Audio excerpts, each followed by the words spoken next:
ఎంతసేపు? కాసేపు నన్ను ఒంటరిగా వదిలే లక్ష్మి. ఆ తర్వాత అప్పుడైనా మీరు నాకు జరిగిందేంటో చెప్పాలి కదా.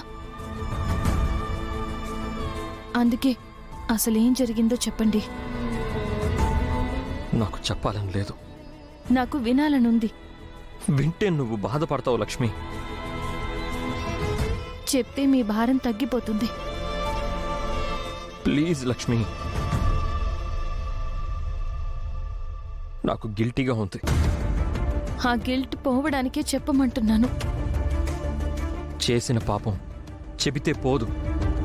జరిగింది చెప్తేనే కదా అది పాపమో పుణ్యమో తెలిసేది. నేను తప్పు చేశాను లక్ష్మి.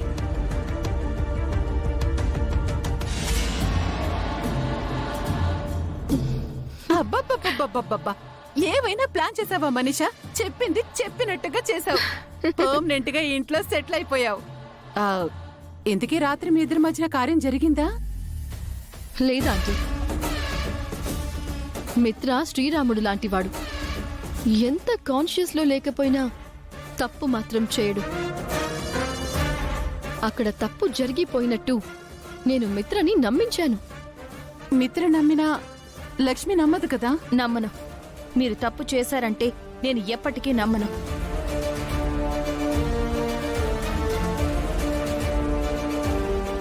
నాకు తెలియకుండా జరిగిపోయింది లక్ష్మి. తాగిన మైకంలో నేనేం చేశానో నాకు గుర్తులేదు.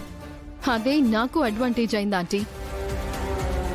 మత్తుగా నిద్రపోయిన మిత్ర తెల్లవారి లేచాక నేను ఏడుస్తూ చెప్పిన స్టోరీని నమ్మాడు. సారీ చెప్పాడు. నన్ను మళ్ళీ ఈ ఇంటికి తీసుకొచ్చాడు. మత్తులో తనేం చేశాడో మిత్రకి తెలియకపోయినా మీ మధ్య ఏం జరిగిందో లక్ష్మి తెలుసుకుంటుంది కదా. రాత్రి ఏం జరిగిందో నాకు తెలియాలి. చెప్పండి.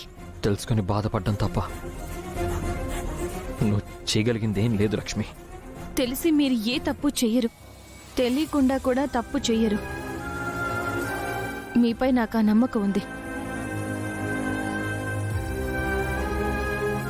ఆ టైంలో నా మీద నాకే కంట్రోల్ లేదు.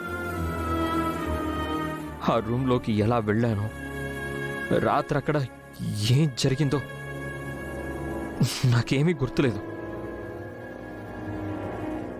తెల్లారి లేచి చూస్తే